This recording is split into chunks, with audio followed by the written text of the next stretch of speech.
Hi, this is Donna Heifel with Corplite TV. Today, the weather is horrible. I don't know how it is where you are, but today it's cold and it's rainy and it's windy. And as I woke up and looked at this weather, I thought, I know exactly what I want to talk about in my workshop today. It reminds me of a time when I was actually 13, 14 years old. I lived out in Hayward, California. And my best friend and I were scheduled to walk in a marathon. Now this is when walk-a-thons, I think it was the March of Dimes, but you actually walked not, 5.6 miles or whatever it is now, 6.2. You walked 20 miles in a day. This was a 20-mile marathon that we walked through California. You're supposed to start at like 7 in the morning, and some people wouldn't finish till 7 at night. Well, we woke up the morning of the marathon, it was a disaster. It was just like today is. It was windy, it was cold, it was rainy, and so we get there and they say, because of the weather, you are only required to walk 6 miles, and if you make it 6 miles, then you get credit for the full 20.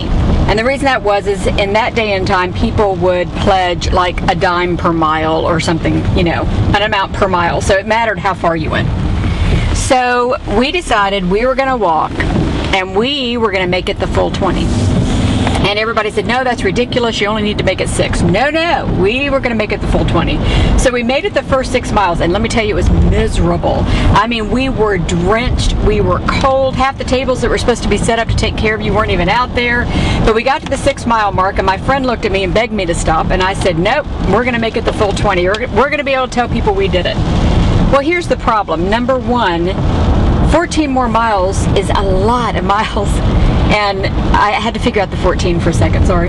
But 14 miles is what was left, and we thought, how in the heck are we going to do this after we got to about 9 miles? We were wiped out. Not only that, but the tables weren't set up. Nobody else was out there, and we actually lost our way on the route. We didn't know where we were because they'd taken down signs because they figured most people were stopping after 6. What we had to do is find a payphone, because that was way before the days of cell phones.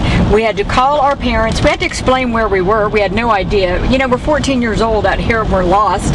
And ended up not feeling good about the day at all. And even though we went farther than anybody else, we felt like total failures.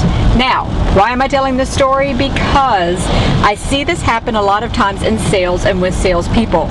Salespeople set these astronomical goals out of pure enthusiasm, but they are not tempered by any level of reason. And therefore, even if they do something great, they always feel like a failure because they set that bar too high. And it was not realistic and was barely achievable. So what I want you to think about today is, if you are in sales or if you are a sales manager, enthusiasm, positive thinking, all of that is really good and really important. But it doesn't work if you go too high and you get too enthusiastic and there's not a reasonable, realistic way to do what it is you need to do. So therefore, if you're in sales, be enthusiastic, set stretch goals, but have a plan, and be sure that in some way they are achievable. Otherwise, every day you're going to feel like you've fallen short because the goal that you set is just way too far out there. That's it. Simple lesson.